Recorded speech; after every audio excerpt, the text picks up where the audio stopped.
Top 100 all time, top 100 all time. Top 100, enfin, top 6 and 5. Yes, sir. C'est parce que c'est pas tout à fait la même chose. Hein, non, c'est clair. voilà. Mesdames et messieurs, bonjour. On s'installe peinard en vous faisant la bise le lundi. C'est le meilleur jour de la semaine, le best day of the week. Tout à fait, nous sommes The greatest day. Exactement. Le plus grand jour de la semaine de tous les temps selon Trash Talk. Exactement, magnifique. Elle est belle, non? Si vous savez pas quoi faire, vous allez en Descro. Dans la Descro de cette vidéo, vous pouvez vous le prendre évidemment. On le rappelle évidemment, ce bouquin dont nous sommes extrêmement fiers sort le 4 novembre 2020 en librairie. Prenez-le, jetez-vous dessus. Il y aura très certainement des joueurs dont on parle aujourd'hui et dont on a parlé précédemment. Il est possible. Et il est possible aussi qu'au moment où on fait cette vidéo, il est déjà disponible en précommande dans toutes les bonnes boucheries, les librairies indépendantes. Exactement. Et les petits commerces de proximité. Allez-y, faites-vous plaisir et faites-nous plaisir. Et se faire plaisir, c'est bien démarrer la semaine avec un épisode du Top 100 All Time. Vous le savez, depuis environ 4 ans et demi, on commence chaque semaine avec un épisode du Top 100 All Time. Puisqu'on a démarré cette aventure en 2016. Non, plus sérieusement... J'ai commencé à faire mon petit tableau, moi, pour le top 250. Là, ça prend forme. Ça prend forme. Plus sérieusement, évidemment, on a démarré en 100... On a en 100 CENT, hein, après on est passé en 100 SANG, on s'est fait plaisir. On était en 100 SANS aussi. Tout à fait, hein, des arguments il y en avait 100 aussi. Et donc on a vécu au fil des mois cette grande aventure, vous avez été nombreux à participer à ce grand projet, celui de révéler et classer les 100 meilleurs joueurs de l'histoire. Quelle aventure, c'est complètement fou, on se rapproche, ça y est de la fin, 4-3, 2-1. On va voir. 6-5, 4-3-2-1. Normalement. Est-ce que c'est 4-3-2-1 Est-ce que 4-3-2 Est-ce que c'est 4-3-2-1 1 Est-ce que c'est 4-3-2-1 4-3-2-1 Dites-nous. C'est le mec l'instigateur. Donnez-nous votre avis. Ouais. Dites-nous comment on doit tourner nos semaines. Non, évidemment, on vous attend comme d'hab dans les commentaires pour ceux qui ont déjà fait leur top 10. Déjà, all time, c'est très bien. Top 20, formidable. Top 50, extraordinaire. Et top 100, vous êtes au Hall of Fame, obligatoire. Vous pouvez aller voir évidemment les épisodes précédents. On a révélé 2 petits joueurs fort sympathiques la semaine dernière en place 8 et 7. Tout à fait, exactement. On va avoir un membre du top 5. On commence à être sur des joueurs fort sympathiques, clairement. C'est ça. On va avoir un membre du top 5 des plus grands joueurs de tous les temps aujourd'hui. Je suis tout émoustillé. Oh là là, incroyable. Qui rentre dans le top 5, qui ne rentre pas dans le top 5. Les arguments vont être de sortie. Comme d'habitude, le modèle ne change pas. On répondra à certaines questions. On aura l'occasion de révéler nos joueurs en place 6 et 5, de débattre aussi sur certains sujets. Mais avant ça... J'adore. Alors avant ça, qu'est-ce qu'on a à faire? Alors bouge pas, c'est bon, j'ai dit ça, Ah oui, merde. Miam. Qu'est-ce qu'on bouffe? Qu'est-ce qu'on mange? Qu'est-ce qu'on bouffe? Personnellement, rapport en français à certains joueurs dont on va parler aujourd'hui, enfin en tout cas dont moi je vais parler, et je pense qu'il y aura des choses à dire aussi sur ce joueur. Je pense que je vais partir sur... La bouillie de Cleveland? Non, une petite viande flambée à la bière. C'est bon en hiver, ça. C'est très très bon. Enfin, cuite un peu avec une petite sauce à la bière. Gérard en 5. Non, ce serait whisky, là. Mais ouais, je trouve ça très bon avec de la purée, par exemple. C'est un petit truc d'hiver. Et en fait, faut savoir manier le truc, mais ça donne un goût assez intéressant. J'aime bien. C'est un truc du Nord, plus. Hein, forcément, vous l'aurez compris, je pense. Oh, le Nord, je viens du Nord. Faites-vous plaisir avec Alex et toutes les recettes comme d'habitude. On va partir sur un tiers de légumes ici. Hein, on nous a dit un petit peu trop de protéines récemment, hein, donc on va partir sur un tiers de légumes. Ça va faire plaisir, bien se faire plaisir. Je pense que ça s'appelle pas la carbonade. Dites-moi, les gens qui habitent par là dans le Nord. C'est à la bière la carbonade? Alors, carbonade, il peut y avoir carbonade de lapin, très très bon aussi, mais plus du sud. C'est pas la bière. Non, c'est ça. Hein. Mais tu as la carbonade dans le Nord, je crois que c'est la bière. Hein. Je crois. Bref. Voilà. Un truc avec que des consonnes, comme vous savez si bien faire. Et toi, t'es sur quoi? Le tiers de légumes, comme je disais. Le tiers de légumes tranquille, quoi. Tout simple. Ouais. Okay, on nous a dit que c'était trop protéiné récemment. C'est vrai. Donc on fait attention. Et puis on réserve la viande pour les places 4-3-2-1, évidemment. Léonce? Petit tableau? Non. Qu'est-ce qu'il bouffe? Qu'est-ce qu'il mange, Léonce? J'ai un petit travers de porc purée, moi. Travers de porc purée. On n'est pas loin. Hein, parce que le travers de porc et de la bière, ça pourra marcher. Ça. Allez-y, faites-vous plaisir. Ambiance marché de Noël. Dites-nous quand même ce que vous bouffez. La bise à toutes nos teams. Comme d'habitude, c'est l'intro la plus longue de l'histoire de cette chaîne. Non, ça va, team Trône, team prof, team tout, team papa. On sait qu'aussi les papas en ce moment. Ouais. Et les mamans aussi. Team dans les transports. Tout à fait. Team en galère. On est avec vous. Toutes les teams reblochon pané. Ouais. La spéciale dédicace, ça, c'est obligatoire. Toutes les teams Tim Duncan devant Bill Russell. Dédicace. On aura l'occasion d'en reparler, évidemment. On va perdre plus de temps avant de montrer le tableau. Alex, respectons quand même l'ordre. On va répondre à des questions. Ah oui, on répond aux questions avant le tableau. Oui, t'as raison, je suis bête, moi. Des petites questions. Bien sûr. N'hésitez pas, comme d'hab, à poser vos questions dans les commentaires. Attention! Il reste quelques épisodes du Top 100 All Time. Si on répond pas à vos questions, c'est qu'on l'a déjà fait dans les épisodes précédents. Il y a des Google Docs, des sites internet, il y a tout qui a été fait pour répertorier tout ça. Tu es prêt? Vas-y, je t'en prie. Première question de Xam qui nous demande: après ce qui s'est passé avec Shaq et Kobe, ne pensez-vous pas que la différence entre Shaq et Kobe dans vos classements est surtout due à votre écart de génération? C'est quelque chose qu'on avait mentionné. Écart de génération, est-ce qu'on a des preuves de ça? Deuxièmement, qu'est-ce qui s'est passé avec Shaq et Kobe? Alex, c'est mon père. Je n'ai pas connu le mur de Berlin. Je m'en arrêterai là. Mais oui, non, on avait mentionné. T'as pas connu, vous l'avez vu l'histoire, mon gars. Je n'ai pas connu physiquement, alors que toi tu l'as construit. C'est pas tout à fait la même chose. C'est possible, on en a parlé d'ailleurs. Tu l'as mentionné, l'écart de génération. Disons que moi, il y a un truc dont je reste assez persuadé. C'est que tu te fabriques quand même beaucoup de souvenirs pendant ton adolescence. Et à un moment où tu découvres plein de trucs. Et notamment dans tes émotions au niveau du sport ou de l'art ou de la musique ou de ce que vous voulez d'autre. Je pense que effectivement là le décalage de génération peut jouer parce que moi Shaquille O'Neal quand il est arrivé, bon après c'était l'époque, c'était 92 donc on s'est bouffé Dream Team d'un coup puis après bam Shaquille O'Neal, donc tu hallucines, tu te fais des souvenirs, tu te dis bordel mais qu'est-ce que c'est que ce truc, donc c'est des choses que tu n'oublies pas. Et puis c'est beaucoup plus lié à tes émotions.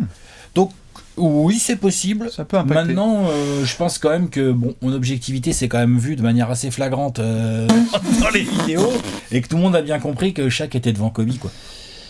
Au-delà des émotions. Stop au blasphème. J'en profite pour dire à Rémi évidemment que nous sommes d'accord, Kobe est devant Shaq, Rémi Réverchon, nous sommes bien d'accord avec Kobe devant Shaq. Non mais par contre sur ce que tu dis, je rajouterais tout simplement qu'il y a eu des cas aussi où je mettais peut-être des joueurs qui sont pas forcément de ma génération mais devant d'autres. Je sais aussi que quand on avance dans le basket d'aujourd'hui, on a par exemple des gens qui ont connu les Bulls des années 90 et leur dynastie et qui vont donc les défendre avec l'étendard en mode vous ne les avez pas connus et donc forcément on est beaucoup plus touché par ce qu'ils ont fait. Et vous, quel que soit votre âge, par exemple ceux de la génération 2010, 2020, eh bien vous allez porter avec vous les exploits des joueurs de votre ère. Je suis d'accord d'ailleurs. C'est-à-dire que vous allez avoir Curry et vous allez dire à des gens: non mais de quoi tu me parles mec, on a vu un gars, il était en 50, 40, 90, il était à 30 moyenne, me sors pas tes je ne sais qui quoi. Mais d'ailleurs, c'est assez intéressant avec parce LeBron que notamment. C'est de là qu'on voit qu'on est vraiment dans l'émotion, parce que avoir connu ne veut pas dire que tu analyses mieux. Exactement. Aujourd'hui, tu peux très bien avoir 20 ans et être tout à fait capable et avoir rossé tout ce qu'il y a de disponible sur les années 90. C'est ça. Et être tout à fait capable d'analyser le bordel, soit de manière très analytique, mathématique, stats avancées et compagnie, soit de manière juste ta vision du truc. C'est tout à fait possible. Et avoir 40 piges, à côté de la plaque. Et, complètement. Et je rajouterais d'ailleurs à ça que le fait de voir un mec en direct, ça peut être à son avantage, ça peut aussi être à son désavantage. Bien sûr. Parce que les mecs qui n'auront pas connu Kevin Durant et puis qui regarderont la carrière de Kevin Durant dans 20 ans, ils diront mais c'était quoi ce gros délire? Ils seront là, regarderont les vidéos de Léonce là sur YouTube, ils feront t'as vu le mec de 2m13 nom de Dieu, qui court plus vite que Michael Jordan, genre comment ça, Michael Jordan, il est dans la même catégorie que Kevin Durant, lol. Tu vois, c'est tout à fait une Larry Bird qui peut tomber. Genre Larry Key, mais attendez. Non mais Paul George ou Larry Bird, mais les gars. Mais voilà, donc il y a aussi ça qui joue, c'est-à-dire que forcément, quand tu vis en direct la carrière d'un mec, surtout à l'époque actuelle où on sait tout, on voit tout, on a accès à toutes les infos, bien sûr. Voilà. Ça peut jouer pour ou contre le mec. C'est ça, et c'est pas pourtant une règle qui est définie, quoi. C'est-à-dire, tu peux avoir connu, j'ai pas pour autant grave connu John Havlicek, hein, mais ça m'empêche pas en fait de me renseigner, de lire, d'écouter, de discuter avec d'autres gens et de se rendre compte qu'en fait ce mec, où est-ce que tu classes un Bill Russell ou un John Havlicek, c'est pas forcément parce que tu as vécu ça, sinon désolé. C'est toute la difficulté et tout l'intérêt d'ailleurs de Stop 100. C'est ça, Iverson serait dans mon top 10 avec Kobe, Vince Carter, etc. parce que c'est génération 2000. T'auras eu d'autres gars. C'est-à-dire qu'on peut prendre le parti de dire les époques sont trop différentes, c'est compliqué de les classer, on peut pas vraiment les comparer. On peut prendre ce parti, et moi je le comprends complètement. Nous, je pense que tout le monde a compris, on a pris le parti inverse, c'est de dire bah non, justement, on va essayer de se détacher au max avec nos humbles cerveaux, de mettre du contexte, de mesurer entre guillemets la greatness. C'est ça, reculer. Pas une mince affaire. Non, ça c'est clair. Question suivante de Victor Maton. Salut les gars, bravo pour vos vidéos, j'adore et je suis dans votre team. Très bien. Quelle team ? Ma team. La team quinoa ? Ouais, ou la team lundi. La team carbonade ? La team Victor. Ma question, quel est le joueur qui a mis le plus de points en carrière mais qui ne rentre pas dans votre top 100 ? Il y a des joueurs qui ont été très très forts en scoring. Des noms qui viennent souvent à l'esprit quand il y a ça, c'est les Tom Chambers. Il y a des joueurs qui se rapprochent des 20 000 points en carrière. Ouais. Kevin Johnson, Joe Johnson, Tim Hardaway, le père. Anton Jamison. Nom de Dieu, Anton des Jamison. Valises de pions. Tout à fait, il a mis une valise lui. Je crois qu'il a 20 000 points quasi. C'est possible. C'est possible parce qu'il a envoyé pas mal de saisons. C'est quand même un garçon assez sérieux à ce niveau-là. Tu mentionnais qui ? Je mentionnais Kevin Johnson, Tim Hardaway. Effectivement, Anton Jamison, ça peut être un choix assez intéressant.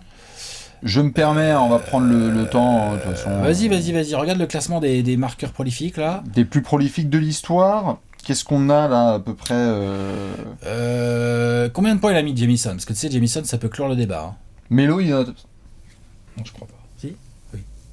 Joe Johnson, 20 405 points. Oh, c'est pas mal ça. Walt Bellamy. Oh, on l'a mis. Moi, je l'ai mis en tout cas. Ouais, je crois que je l'ai mis aussi. Je l'ai mis en Alger, lourd, on l'a mis. Ouais, non. Et il est à combien Jamison du coup ? Il est en dessous de Joe Johnson, ouais. Anton Jamison. Non, mais vas-y. Joe Johnson, c'est un bon exemple. Ouais. Terry Cummings, 19 000 points. Anton Jamison, il en a 20 042. C'est ça, hein. En fait, c'est ça. Joe Johnson, 20 405. Tom Chambers, 20 049. Anton Jamison, 20 042. Donc il y a des mecs dans le club des 20 000. Bon, c'est quand même un club qui est de plus en plus large en NBA, faut pas exagérer. Qu'on n'a pas mis dans le top 100 parce que voilà, on va pas vous refaire la liste des critères, mais voilà, il n'y avait pas assez autour. Uncle Spliffy, 19 900 points. Il a scoré lui, putain, je le mettais pas aussi. Il en a mis des 19 600 points. points. Valises, hein. Ah bah, Stretch. La Marcus Aldridge, 19 600 points. Ouais. Jamal Je suis Crawford. surpris que tu l'aies pas mis à Marcus Aldridge dans ton top 50 quand même. Non, ça va, j'ai un peu de... J'ai assez souffert. Voilà pour évidemment les meilleurs scores. Et enfin une dernière petite question. Bon, il y en avait une qui était rapide de Kevin Dinga qui nous disait est-ce que c'est blasphème de classer Shaquille O'Neal devant Larry Bird ? Tu fais ce que tu veux. Mais pour moi, en tout cas, c'est non envisageable. Devant Larry Bird, le Shaq ? Non envisageable. La dernière question de Arnaud Guillaume. Bonjour la team, à vos yeux. Qu'est-ce qui a le plus de valeur à la fin d'une carrière ? Avoir plusieurs titres espacés sans back-to-back ou plusieurs titres en série ? Back-to-back, triple et plus. Ah, c'est une bonne question. Déjà, ça dépend de combien ? C'est ça. Ah, c'est un fan des Spurs. Non, mais tu sais, le côté... Parce que tu mentionnais la semaine dernière avec Tim Duncan, le côté plein de titres espacés, etc. Après, ça dépend d'espacé de combien. Parce que Tim Duncan, il en a 2 à 15 ans d'écart. Hein. Tout à fait. Dans l'histoire... 15 ans d'écart, il y a quoi ? Il y a Jabbar aussi, je pense. Il y a du Jabbar, on est d'accord Tout à fait. Dans l'histoire... on a tendance à un peu plus valoriser des dominations sur plusieurs saisons consécutives. Quand t'es dans ton prime et que tu casses tout. Quand tu fais un doublé, c'est ce que disent, et c'est pas ce qu'on pense, c'est ce que disent notamment les joueurs, les coachs, tous les managers, c'est que remporter un titre une fois, c'est extraordinaire, c'est une chance que beaucoup de joueurs espèrent toucher, mais réaliser un doublé, c'est vraiment apposer ta domination sur ta ligue à ce moment-là, sur ton sport. Et alors un triplé, laisse tomber. Et alors 8 de suite, lol. Voilà. Et effectivement, c'est une bonne question. J'aurais tendance à dire que, tu vois, par exemple, entre Hakeem Olajuwon, qu'on a eu 2 de suite dans son prime de ouf, mais qu'on a entre guillemets que 2, et Tim Duncan qui n'a jamais fait de back-to-back, mais par contre qui a vraiment été le patron d'une dynastie très longue. En fait, le truc, c'est que du coup, tu vois, Hakeem Olajuwon, bon après il est au milieu des Bulls de Jordan, l'autre, hein, attention, hein, et puis il a croisé aussi les Celtics un peu sérieux dans les années 80. Enfin bref, et puis il avait les Lakers aussi un peu sérieux, je pense que c'est des gens dont on va parler à un moment donné dans les vidéos qui viennent. Je veux pas refaire la carrière d'Hakeem Olajuwon, mais je veux dire, à aucun moment tu parles de dynastie. Alors que Tim Duncan, il y a un côté genre longtemps il a dominé, et comme ça a gagné assez régulièrement sans faire de back-to-back, tu parles de dynastie. C'est ça. Et donc après, il y a les médias. Tout à fait, il y a les médias qui s'y mettent aussi. C'est-à-dire que quand tu es un joueur qui a dominé vraiment 2 années minimum de suite, ben les discussions de comptoir sont différentes. C'est-à-dire que Pour un mec comme Olajuwon, il y a eu des discussions de comptoir, genre ouais, c'est le meilleur joueur au monde. Alors que pour Tim Duncan, on a dit oui, mais en même temps, il se fait taper la saison suivante. C'est clair qu'Hakeem Olajuwon en 94, attends. C'est lance de mouche. Plus fort que lui en NBA en fait. Il y en a pas. Ah, voilà, c'est ça, non, on est d'accord. Et quand t'as le Shaq 2000, tu fais genre. C'est vrai que Tim Duncan n'a jamais vraiment eu ça sur lui, en discussion. On a dit que ça pouvait être un des meilleurs joueurs au monde, MVP, etc. Il est fort de tous les temps, blablabla. Mais on le localisait sur une saison. Non, mais je suis d'accord. Pas sur plusieurs. Ça, c'est vrai. À choisir 2 doublés ou 2 triplés plutôt que 8 titres espacés. Allez. Ça peut faire la différence. Nous allons passer aux places 6 et 5. On va montrer un gros tableau. Allez, vas-y, fais péter. Léonce, voici le tableau d'Alex avec les places 100 à 7. On va avoir un joueur du membre du top 5 all-time d'Alex. Ça se marre très très fort. Et voici mon tableau donc avec les places 100 à 7. Énormément de conneries évidemment sur ces places puisque je ne m'y connais pas sur ce sport. On est bon ? Allez. Ceci est une tablette. Ceci est un stylo. Merci monsieur. Qui est le 6e meilleur joueur de tous les temps ? Allez. Monsieur. Madame.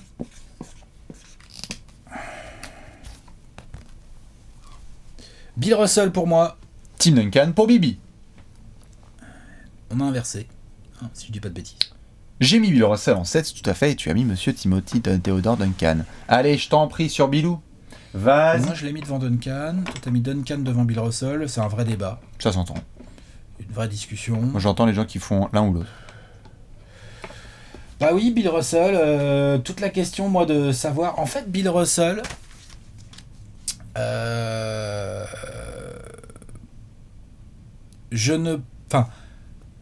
J'avoue que j'ai pas hésité tant que ça finalement à le sortir, à ne pas le mettre dans mon top 5. Oui. Mais qu'en même temps, je n'ai trouvé personne à mettre entre lui et le top 5. Ça n'a pas hésité un peu ? Ah si, bien sûr. Mais au final, avec l'avancée de la discussion, des réflexions, de comment je classe mes gars, puis quand tu fais un top 100, tu brasses tellement de données, d'histoires, de petites stories à droite à gauche, de stats incroyables et tout, qu'il y a un moment donné où... Bon, là, évidemment, je vais faire la classique, mais Bastien a déjà très bien parlé de Bill Russell, donc je vais pas refaire son calendrier, n'importe quoi, son palmarès. Vous pouvez checker mon calendrier, en fait. Son calendrier de la win. Ah, lui, c'est pas un calendrier de l'avant, c'est un calendrier de la win. Ouais. Ah tiens, en 67, il y a un trou, mais sinon, tout est occupé. Pouah, c'est un truc de malade. Petite anecdote assez intéressante, je crois pas que tu l'aies dite celle-là. Allez, je t'en prie. Sur Bill Russell, c'est au moment de sa draft. Je suis allé fouinasser un peu parce que j'aime bien m'intéresser là sur les mecs, là comment ils ont été draftés, par qui, blablabla. C'est pas pour refaire l'histoire, c'est juste pour mettre un petit peu de contexte intéressant puis parler de gens qui ont quand même bien contribué à la carrière d'autres personnes.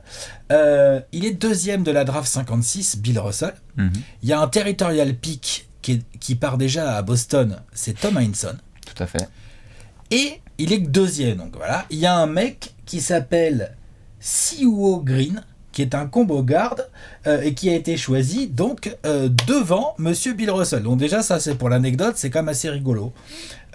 Et ce qui est beaucoup plus rigolo encore, c'est que Bill Russell, c'est pas les Celtics qui le draftent. Eh non. Ce sont les Saint-Louis Hawks qui draftent les copains de Bastien, qui draftent Bill Russell en 2 et qui disent ah ouais je sais pas trop, enfin je sais pas ce qui s'est passé. Ah bah je peux te le raconter. À mon avis ils se sont fait enfumer par Red Auerbach. Bah je peux te le raconter. Ils se sont retrouvés dans une pièce où il y avait une grosse fumée de cigares.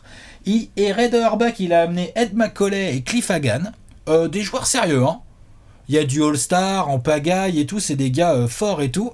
Et il est reparti avec le plus grand winner de tous les temps. C'est ça. Red Auerbach, quand même. Ah non, mais sur le trade. C'était en 56. Dois-je rappeler qu'ensuite Red Auerbach a gagné 9 bagues en 9 bagues en 10 saisons. C'est ça. Voilà. Juste pour l'anecdote, tout à fait, je complète. C'est tout à fait. Non, 9 bagues en 11 saisons d'ailleurs. Tout à fait. C'est raconté, il y a des histoires qui sont racontées en détail, notamment sur Bill Russell là-dedans. La story, elle est simple autour de ça. C'est que notamment en premier choix de draft, c'est une équipe dont je n'ai pas le blaze là sous les yeux, mais... C'est les Rochester. C'est les Rochester Royals. Royals. Qui sont en difficulté financière et Red Auerbach leur propose d'avoir une compagnie de patinage artistique pendant 2 semaines afin de remplir leur stade. Pour leur prendre le choix 1. Exactement. En leur disant genre, vous ne prenez pas Bill Russell et on vous file les Ice Capades. D'accord. Ensuite, c'est pour ça qu'ils prennent Siu Green. Notamment. Siugo, je sais pas comment on prononce ça. ça. Tout à fait, c'est Siugo Green avec ça. Ouais. Et ensuite, avec Saint-Louis, on est aussi dans une ère, dans les années 50, de ségrégation. Saint-Louis, Bill Russell refuse la Géorgie, de jouer. C'était pas la un fête, peu compliqué. On était dans l'équipe de Bob Petit et de Clyde Lovelett. Vous aurez aussi des très belles stories là-dessus dans ce bouquin, et notamment sur le fait que Bill Russell a fait genre, les gars, j'ai pas du tout envie. Il y a déjà des matchs qui sont boycottés, notamment de sa part avec Casey Jones, si je dis pas de bêtises. Casey Jones qui est un peu plus loin dans cette même draft. C'est ça. Qui est genre, je sais pas, mais c'est la même draft dans le top 10. Casey Tout à fait. Jones. Donc je te rends la parole, mais évidemment, si vous voulez en savoir plus, allez-y là-dedans, parce que la draft de Bill Russell, c'est un sacré délire. En fait, c'est le plus gros winner de tous les temps qui est tradé contre une équipe de patinage artistique. Et quand même deux joueurs corrects, Ed Macaulay, Cliff Hagan. Oui, c'est du Hall of Je les Famer, connais Ed pas Macaulay. plus que ça, mais enfin les deux, c'est les deux. Hein. Les deux, c'est du All-Star, c'est des joueurs confirmés, quoi. C'est des vrais joueurs. C'est juste pas les meilleurs winners de tous les temps. Voilà, il y a une petite différence. Parce que voilà, Monsieur Bill Russell, donc évidemment, lui, il est Hall of Famer aussi. Hein, j'ai envie de dire mort de rire. Il a construit le building. C'est un peu sa maison, voilà, exactement. Donc il y a 11 titres en 13 saisons, dont 2 en entraîneur-joueur. Il est 5 fois MVP de régulière. Bien évidemment, lui non plus, comme Tim Duncan, il a jamais été défenseur de l'année. Pourquoi ça ? Ah bah tiens, ça n'existait pas quand il était des années 80, quoi. Hein, c'est 82, je crois. 82. 83, ouais, un truc comme ça, mon crif, là. Donc évidemment, pas MVP des finales non plus, puisque on en a parlé avec Bastien, c'est créé l'année où il raccroche et c'est Jerry West qui l'a en perdant. Voilà. 13 saisons, 12 fois All-Star, 13 saisons, 11 fois All-NBA Team. Il est une fois All-Defensive Team, c'est l'année où c'est créé, hein, l'année de son départ. Certainement, ouais. Donc il l'est. Ouais, j'ai checké. Bien évidemment, son maillot numéro 6 est retiré à Boston, hein, enfin chez les Celtics. Hein, voilà. Il y a un moment donné où... Cérémonie qui a eu lieu sans fans. Je sais pas si les Knicks l'auraient retiré, faut voir. Je sais pas. En tout cas, la relation était tellement teintée entre Bill Russell et les fans de Boston, parce que Bill aussi avec un passif particulier, que la cérémonie s'est faite sans fans. C'est clair que le côté compétiteur, je vais revenir sur le compétiteur, mais le côté Bill Russell, très bonne réputation avec ses coéquipiers, très mauvaise réputation autour. Pas d'autographe aux fans, pas très friendly avec les journaleux. En gros, il aime bien ses coéquipiers et son staff, terminé, quoi. Tu vois, genre... Je parle pas de tout ce qu'il a pu faire, dont Bastien a parlé, au niveau barrière sociale et tout, ça, c'est magnifique, mais c'est vrai qu'il avait cette réputation de genre... et un seul truc qui l'intéresse, c'est gagner.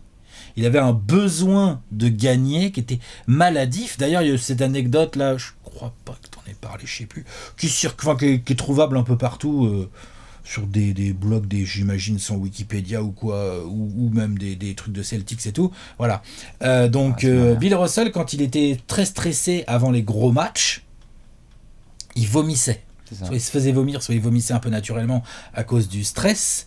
Et il y a cette histoire un peu racontée par Havlicek qui disait, en gros, quand on entendait que ça dégueulait dans les chiottes, on était là genre, yes, c'est bon ça. Ce soir, ça gagne. C'est Havlicek qui raconte, hein, c'est pas Jean-Kévin du Troc et du Coin, c'est Havlicek. Donc ça, c'est quand même un petit peu, tu vois, genre le mec, t'es genre ça, on savait que c'était plutôt pas mal. T'en restes un peu sous la glotte. Garde-en dans la barbe, enfin, tu vois, genre voilà, quoi. Donc ça, c'était quand même assez énorme. Je trouve que c'est assez énorme. C'est un compétiteur maladif. Ça, exactement, un vrai compétiteur maladif qui n'acceptait absolument pas la défaite, qui en était stressé avec des montées d'adrénaline complètement hallucinantes avant les grandes échéances. C'est un monstre absolu de notre sport. C'est un des premiers freaks, comme l'avait dit Bastien, ce qui n'est pas si grand que ça, Bill Russell. Hein. Bill Russell, c'est un 2m08, c'est 100 kg. Enfin, c'est pas un... Ouais, c'est un 2,06. Hein, oui, voilà. Enfin, c'est pas un... Comment dire, si tu regardes aujourd'hui, je sais pas, c'est pas aussi athlétique du tout qu'un Anthony Davis. Enfin, si athlétique peut-être, mais taille-poids, c'est pas Anthony Davis. C'est quoi J'arrive pas à trouver de... Non, Stoudemire était quand même beaucoup plus balèze en termes de muscles. C'est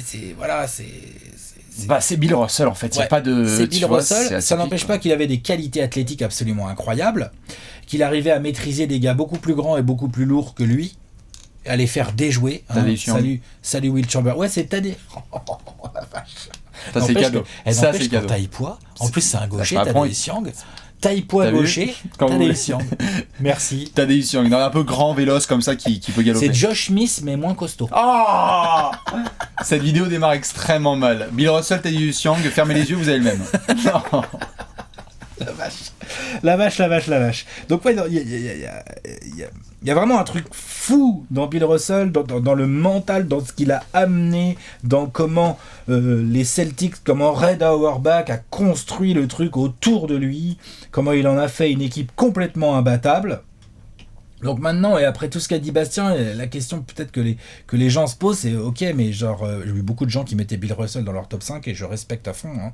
Moi, je le fais pas parce qu'il y a quand même un truc qui m'arrête. Et du coup, je suis allé faire, parce qu'on en a beaucoup parlé, mais du coup, je suis vraiment allé le faire. En 56, il y a 8 équipes en NBA. De 61 à 66, il y a 9 équipes en NBA. Ensuite, ça passe à 10, puis à 12. Quand il raccroche en 69, il y a 14 équipes. Et donc, moi, c'est un truc qui m'arrête par rapport aux 5 monstro-goats que j'ai devant, qui n'ont pas joué dans la même NBA. Mais non, c'est la préhistoire. Ils n'ont pas joué dans les mêmes époques, mais ils n'ont pas joué dans la même NBA. Parce qu'il ne doit pas décrédibiliser leurs stats, mais juste c'est pas la même compète. Voilà quoi, il y a un moment... Oui, Bill Russell a dominé, mais déjà il a dominé avec un staff incroyable, enfin un supporting cast incroyable, donc il en était le pilier, rien à dire là-dessus, il en était le leader, le point défensif, tout ce que tu veux, mais coach incroyable, coach all-time, je veux dire, tu prends le classement all-time des coachs, tu sais que Red Auerbach ça cause très très fort. Hein, Et Bill Russell aussi. Et Bill Russell aussi, c'est vrai. Mais les deux ils seraient peut-être niqués à cause de ça, pour moi... Dans le cadre de ce classement qu'on fait là, donc depuis 2016 et jusqu'en 2024, j'ai du mal à rentrer dans mon top 5 des mecs vraiment trop de la préhistoire. J'ai du mal. C'est quand même un critère, c'est quand même pas la même concurrence. Alors ouais, tu croises plusieurs fois les mêmes équipes, mais genre... pardon, mais genre... Il y avait 100 joueurs, aujourd'hui il y en a 450. Aujourd'hui il y a 100 stars, j'exagère un peu exprès, mais il y a 100 monstres sur 450 joueurs. Il y avait 60 très grands joueurs. Il y avait 60 plombiers à l'époque. Tiens, il y a des mecs... Enfin, voilà, c'était pas du tout le même délire. Alors ouais, après, ils jouaient dans des conditions avec un ballon trop lourd, avec des chaussures, des Converse All-Star, où nous, si on marche 20 minutes avec dans Paris, on a mal aux pieds. Enfin, tu vois, genre, les mecs jouaient toute la saison avec ça. Non, évidemment. D'accord, mais quand même, je pondère la greatness de Bill Russell, tout aussi éclatante soit-elle, et je suis d'accord pour dire c'est le plus grand winner, le plus incroyable winner, le plus grand winner que la NBA ait connu. Moi, il rentre pas dans mon top 5. Il est 6ème, il est à la porte, et je trouve que pour défendre la porte du top 5... C'est très bien. Dans le numéro 6, Bilou, voilà, ça passe pas. William Russell. William Felton Russell, tout à fait. Sacré joueur. Voilà. Je pourrais en parler pendant des heures, mais je veux bien que tu nous racontes en succinctement, évidemment, comme tu sais très bien le faire, pourquoi tu mets Tim Duncan sur Tim Duncan. Non, juste sur Bill Russell, je l'avais pas forcément fait la semaine dernière. Pareil, allez vous renseigner si vous voulez sur tout ce qui est en effet les barrières sociales. On n'est pas rentré dans le détail. On se renvoie un peu la balle, mais c'est vrai qu'il y a eu en tout cas un vrai, que ce soit entre le boycott de 1968 ou tous les gestes qui ont été faits par Bill Russell pour essayer justement l'intégration des joueurs noirs en NBA, le respect des joueurs et des athlètes avec l'association des joueurs. Du cours des joueurs aussi, hein, sans parler de couleur de peau. Tout à fait. Juste l'association des joueurs et les droits des athlètes. Renseignez-vous là-dessus, il y a plein de choses. Toi, ça a beaucoup fait pencher ton classement. Moi, ça n'a rien changé. Hein. J'admire. Ah non. Mais je le compte dans la greatness. Mais tu vois, ça me le fait pas rentrer dans le top 5. Mais exactement, pareil. C'est qu'on avait été très clair. On se demandait si on faisait un top 100 des légendes all-time, on se demandait si on faisait un top 100 des icônes all-time, on se demandait si on faisait un top 100 des joueurs all-time.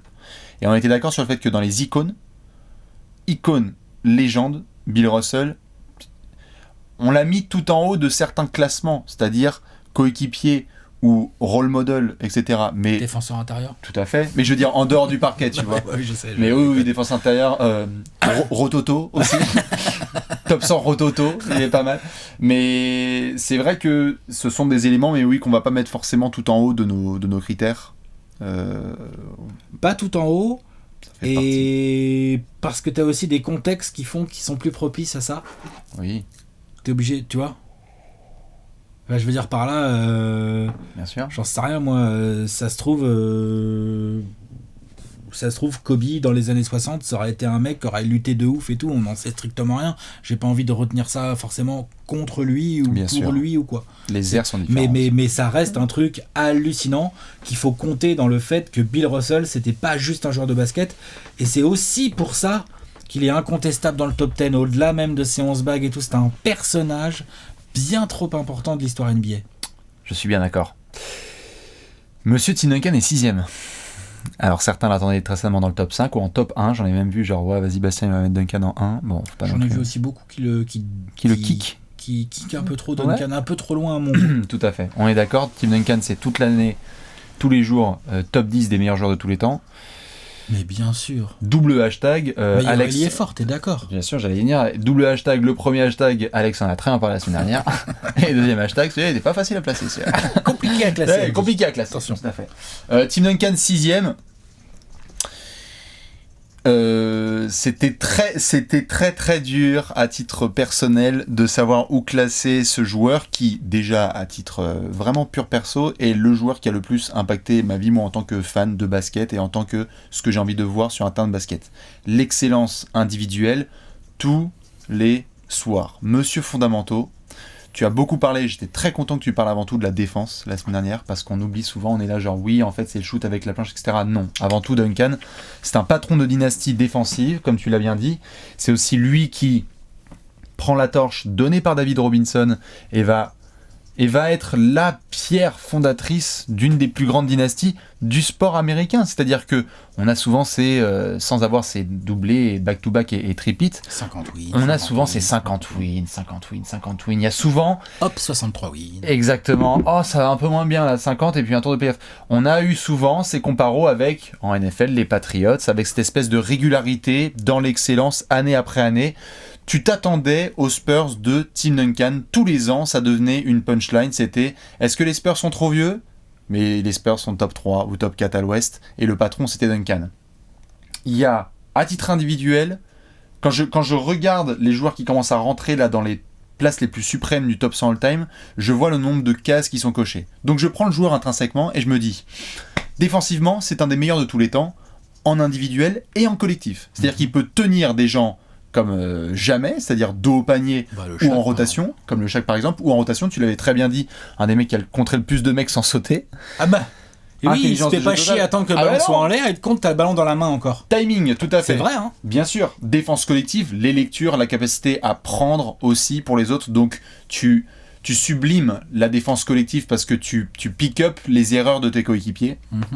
Un des plus grands coéquipiers de tous les temps.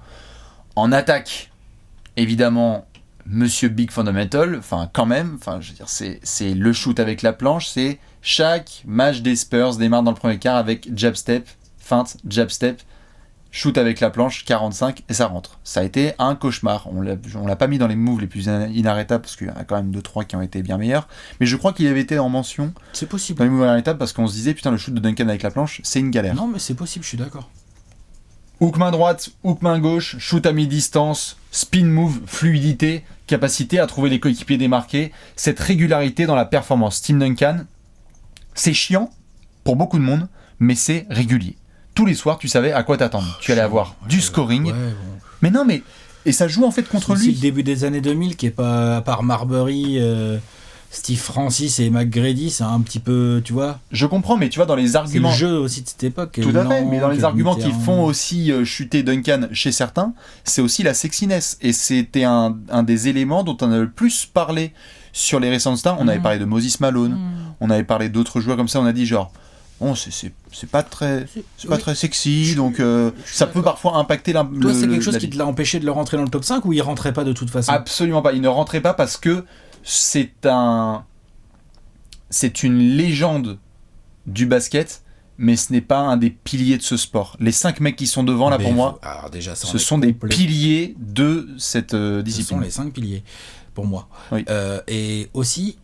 Peut-être aussi qu'on arrive à un moment où, tu vois, là, on a mis beaucoup de critères, on a coché beaucoup de cases, que ce soit moi pour Bill Russell ou toi pour Tim Duncan, là, juste en 6. Il y a quand même une case où, par rapport aux 5 qui sont devant, offensivement, c'est quand même moins fort. Même si défensivement, ce sont des patrons incroyables. Tout à fait. On reste quand même dans un sport où, et même si Bill Russell peut-être forçait pas, et Tim Duncan non plus, et c'était des gens avant tout collectif et tout, quand faut mettre le ballon dans le panier... Tu vas avoir peut-être un meneur en effet dont on va pouvoir parler qui est peut-être pas non plus incroyable, mais qui avait le passing skill et encore que. Mais je suis d'accord avec toi. Un des éléments notamment qui fait que Duncan, j'ai pas pu le mettre plus haut, c'est que on est arrivé aussi dans des discussions avec Kobe, Shaq, etc. de prime. C'est-à-dire que le prime de Duncan n'est pas non plus... Et c'est les mêmes stats que les 10 saisons d'avant et les 5 d'après, quoi. Cette régularité est extraordinaire, parce que quand tu regardes, même quand le temps de jeu baisse, tu as la productivité de Duncan qui reste la même. Pas de problème, même quand les genoux tiennent plus, il arrête pas à peser et tout. Non, mais bien sûr. Mais quand on va demander aux gens, y a-t-il une saison de Duncan où vraiment ça a mis tout le monde d'accord? Tu vas dire 2002-2003. 2003, mais c'était pas non plus, tu vois. Et ça rentre dans les discussions parce qu'on a malheureusement des clubs là, et dont le club du top 5, où ça devient compliqué. Ceci étant dit... Voilà, il y a des primes devant. Non, mais il y a des primes. Mais c'est donc pour moi, ça ne rentre pas. Bah, je suis d'accord. Après, ça, c'est juste les éléments que j'avais avec Duncan, que j'avais besoin de mettre, c'était le côté manque de sexy qui impacte le classement pour d'autres personnes. Je le mets, c'est pas dans mon cas, mais je le mets parce que je sais que ça a été le cas pour d'autres personnes qui le trouvent juste pas chiant. Il me donne pas envie d'aller regarder les highlights. Ça peut être un critère, mais pour moi, il peut pas non plus peser tant que ça. Je suis d'accord. C'est juste que tu vois, par exemple, je discutais la dernière fois avec Simon et on était sur cette discussion all-time de...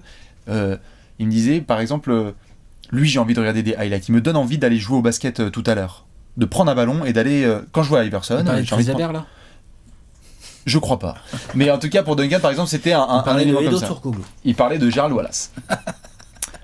Avec Tim Duncan, hormis ces éléments-là, je rajoute quand même, parce que certains l'ont mentionné et j'étais bien content, Athènes 2004, avec Team USA.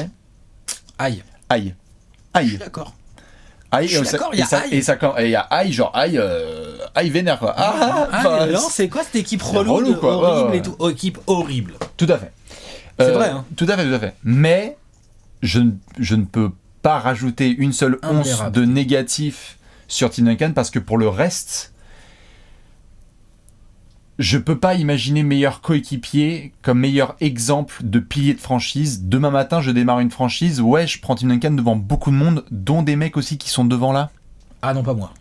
Il y en a un ou deux. Ah ouais, il n'y a pas un mec devant que je prendrais pas devant Tim Duncan pour démarrer une franchise. Il y en a un ou deux où je prendrais Tim Duncan parce que au-delà des statistiques et de l'impact, je sais que la franchise va tout droit. Et ce côté pilier, en fait, du quotidien où tu sais que, comme Greg Popovich l'a dit dans le speech notamment, où Tim Duncan prend sa retraite, c'est que... If you're superstar.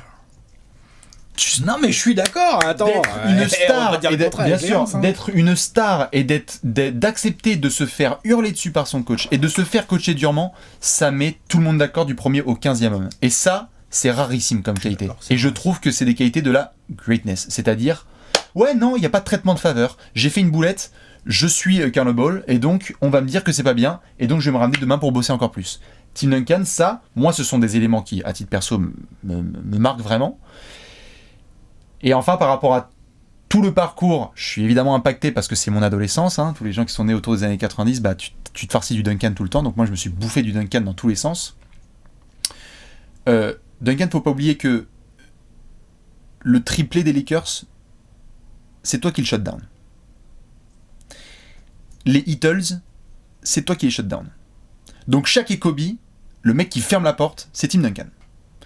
Et quand il faut fermer LeBron, Wade et Bosh, putain, c'est 15 ans après, mais il y a encore Duncan, quoi. Il est là. Et donc, dans tous les grands parcours qu'il y a eu de légendes qui sont passées par Tim Duncan, il y a un moment où ils ont dû lâcher les armes et dire « Désolé, en fait, il est trop fort. » Et son équipe est trop forte. Mais son équipe, certes, elle a été construite avec un incroyable management et un F1 pour récupérer des Manu Ginobili, Tony Parker, etc.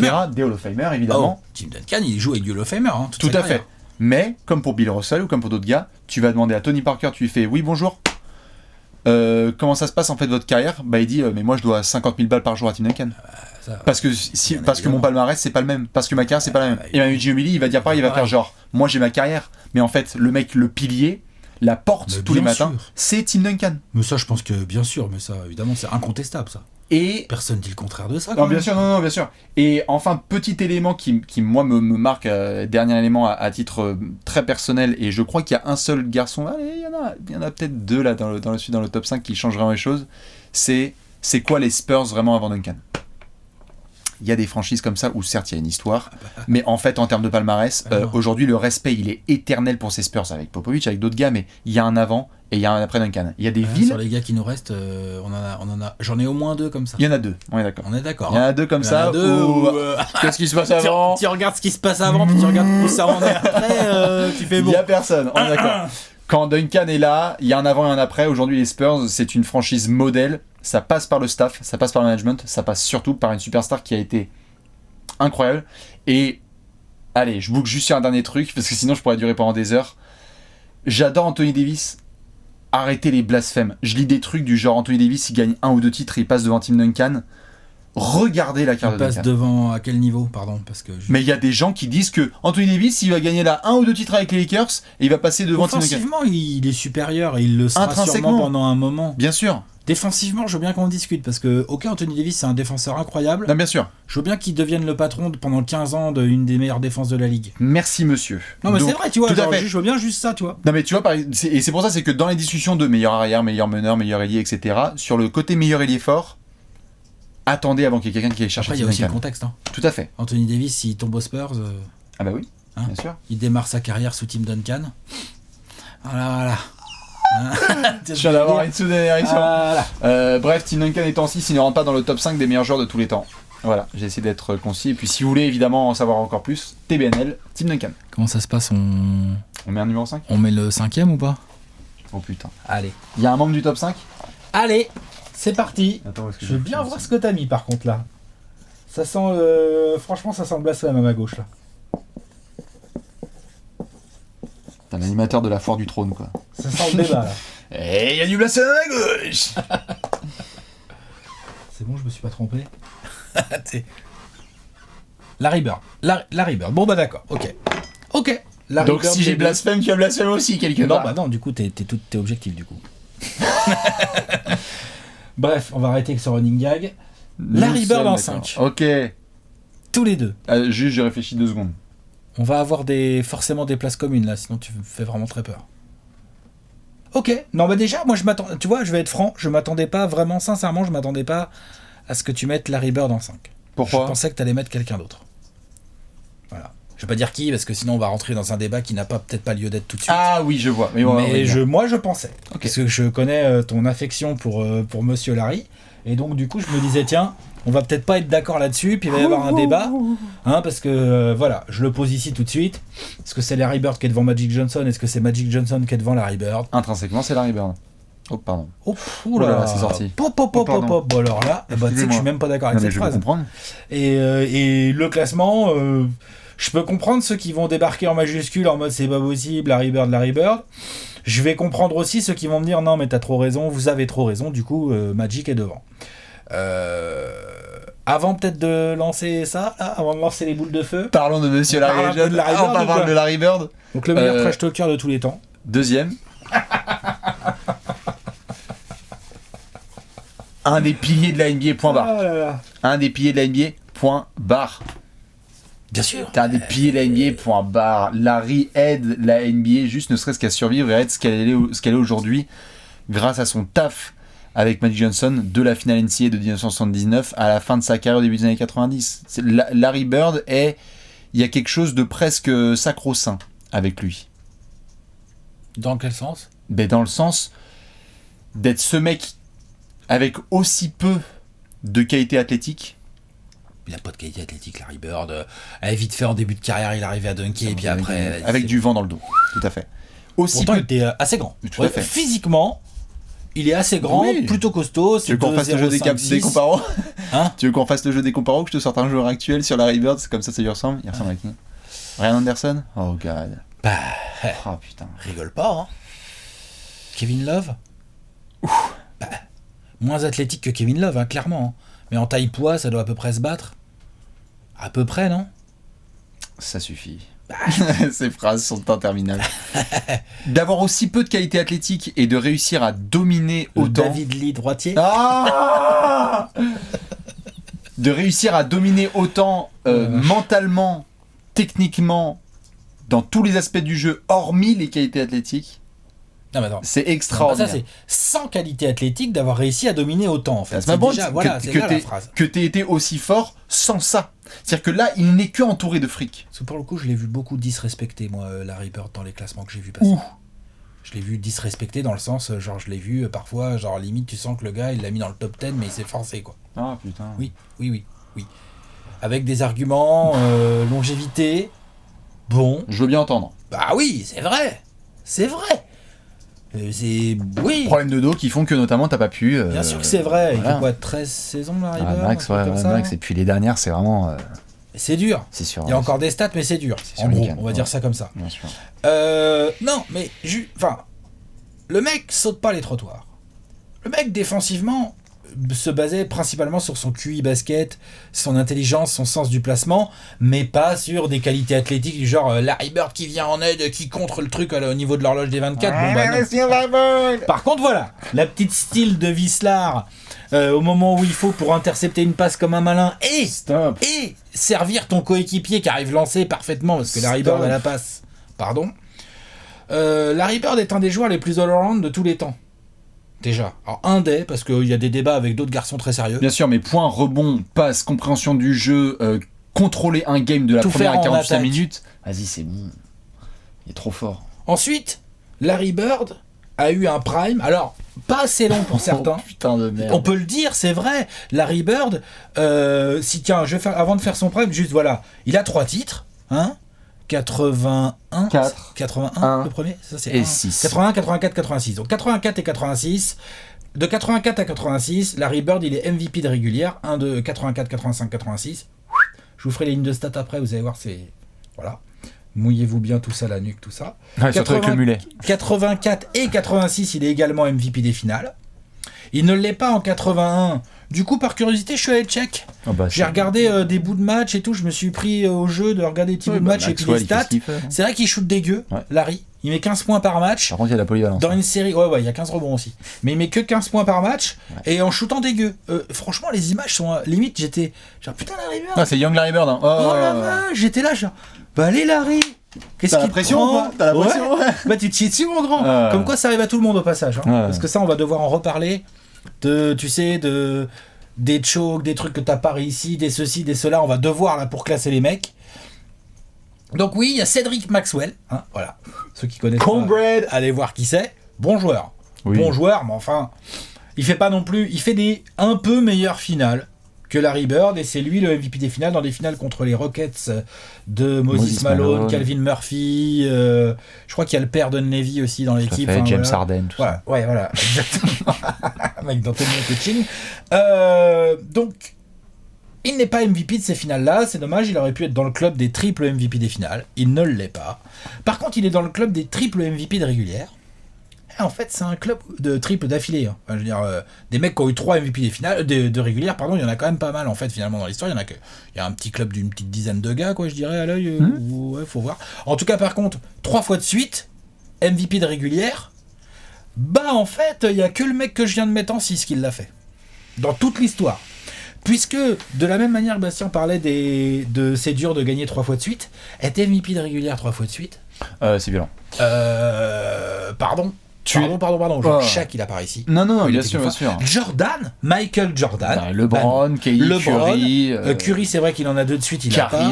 Karim Abdul-Jabbar, c'est 2 de suite. C'est en espacé. Ça ne l'est pas. Non, Magic Johnson, Jordan se sont renvoyés la balle. Là, on en parlera, mais à la fin des années 80, début 90, voilà. Mais ils n'ont jamais fait triplé. Le prime de Larry Bird, c'est un truc de malade. C'est un truc de grand malade à titre individuel et collectif. Et quand on regarde les cases qui commencent à être cochées, c'est qu'on voit la production individuelle. C'est-à-dire qu'on a des saisons avec un scoring suprême.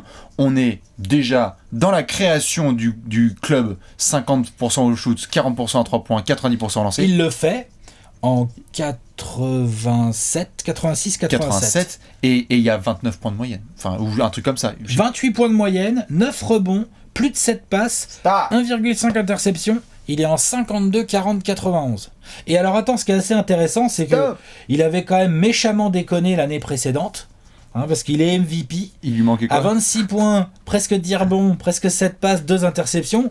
Et là, il a merdé parce qu'il a shooté à 49,6%. Et il a rentré que 89,6% de ses lancers. C'est vraiment de la merde. Par contre, c'est vrai qu'il était à plus de 42% à 3 points. Ouais. Après, c'est des volumes.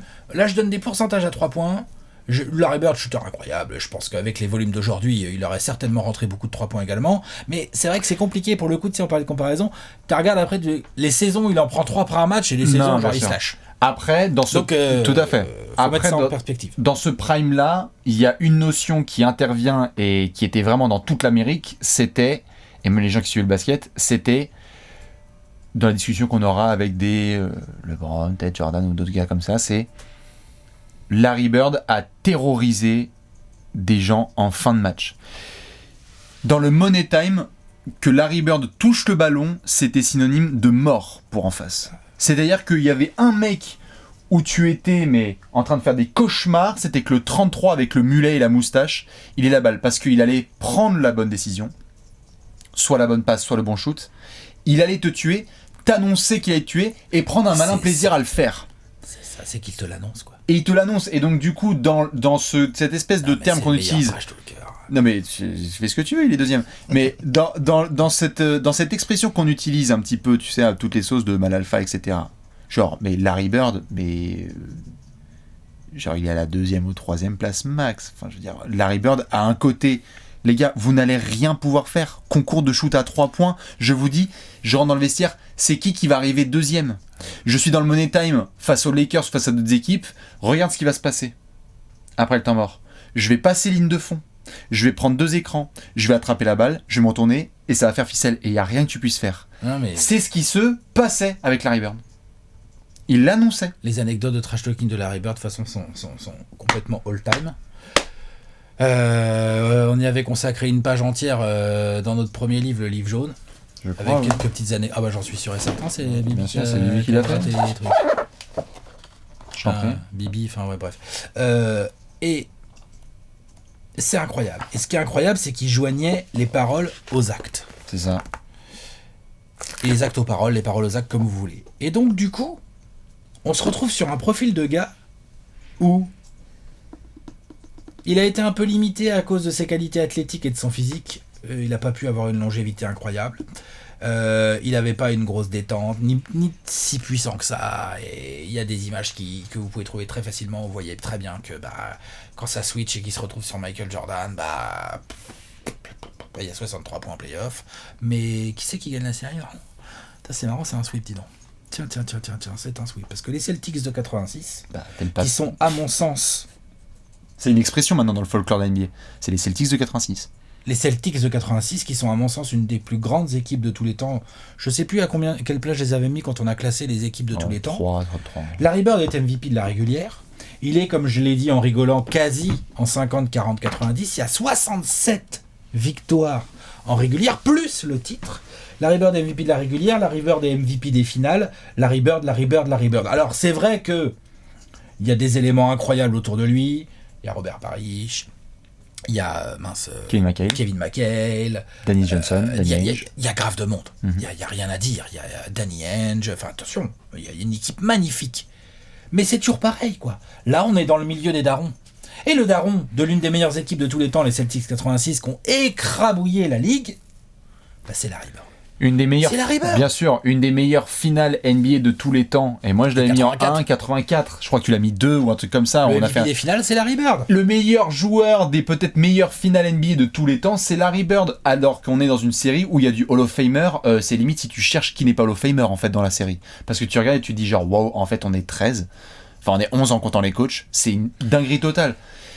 Et puis il y a l'aura. Et oui, c'est ça. Il y a l'aura, il y a le gars, il y a... Quand on regarde les cases qu'on a envie de cocher, on demande des grands moments.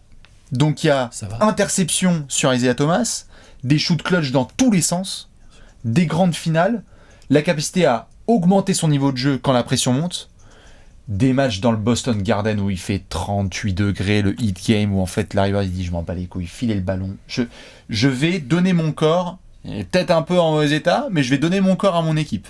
Le travail. Un des plus gros bosseurs respectés qui faisait flipper tout le monde, parce que quand l'équipe adverse arrivait et s'échauffait, t'avais Larry Bird qui faisait des tours de stade, quoi. Et puis quel coéquipier. Pardon. Voilà la réplique, voilà toutes les anecdotes qu'il y a.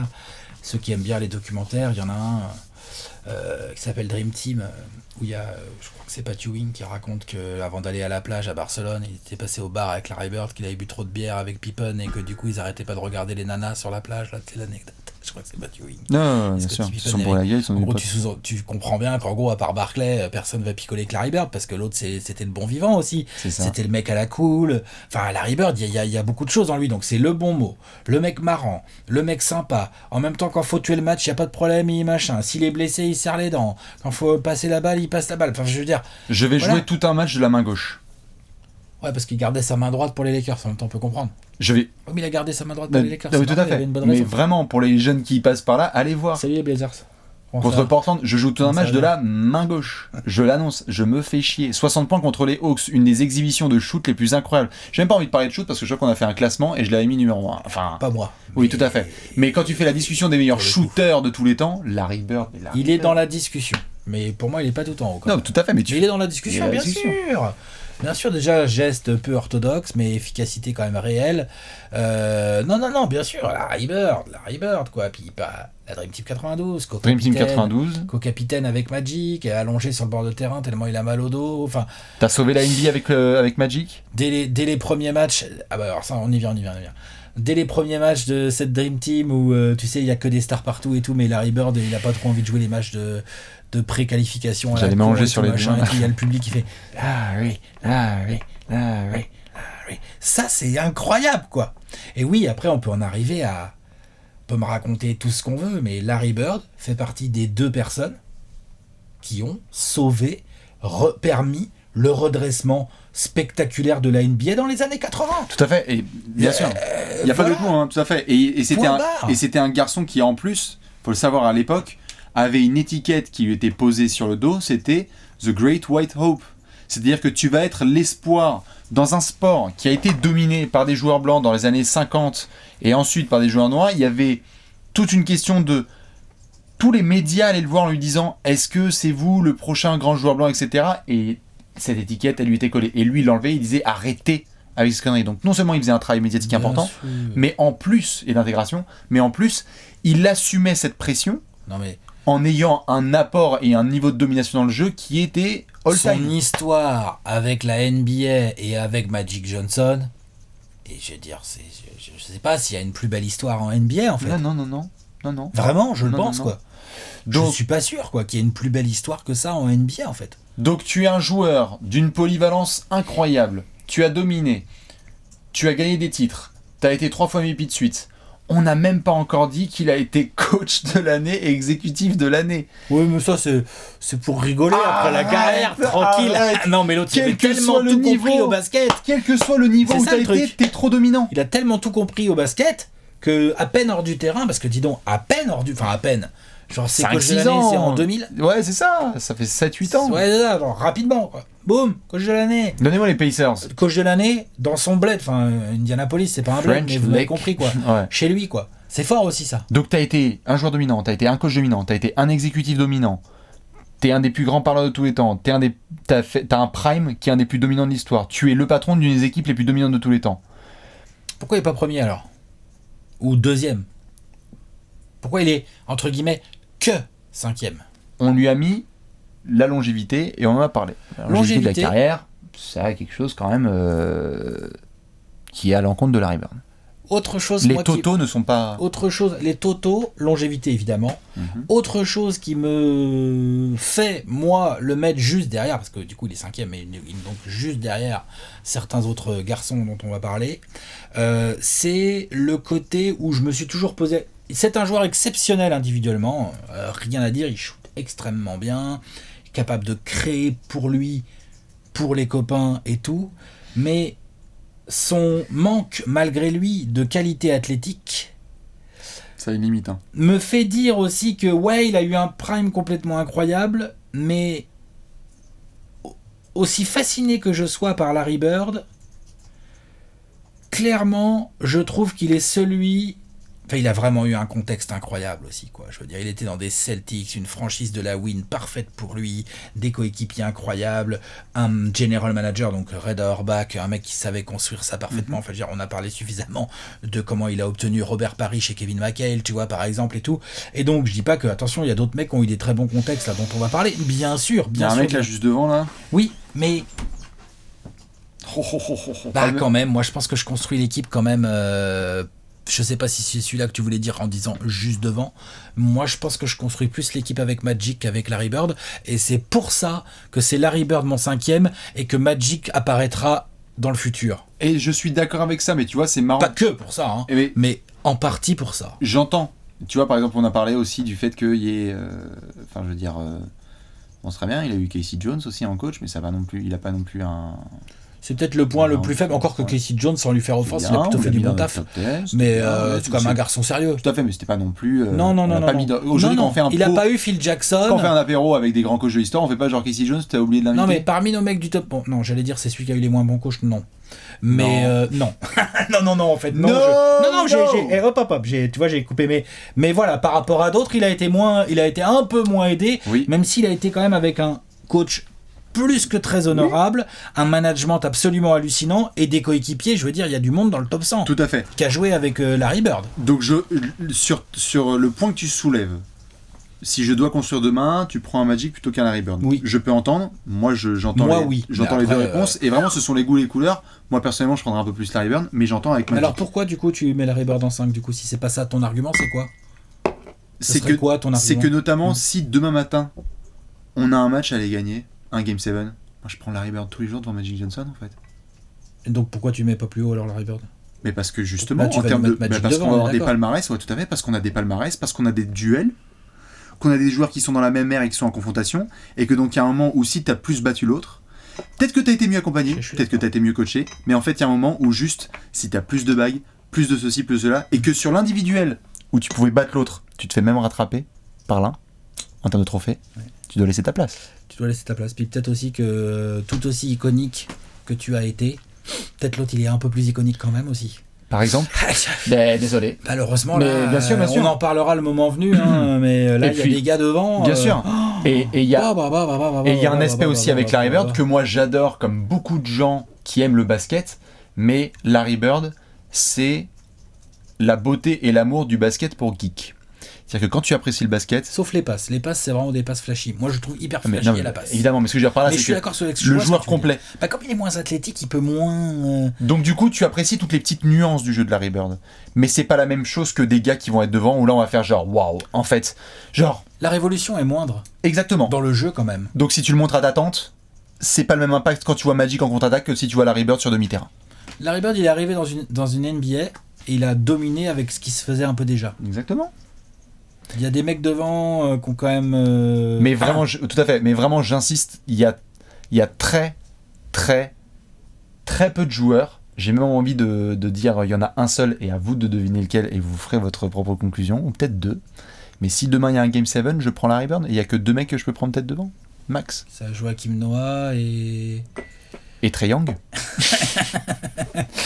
Qui n'a pas encore fait de playoff, évidemment. Non, mais tu vois, ce que je veux dire, c'est que et c'est pas le killer instinct, ouais, vas-y, Kobe, je veux que ça. Non.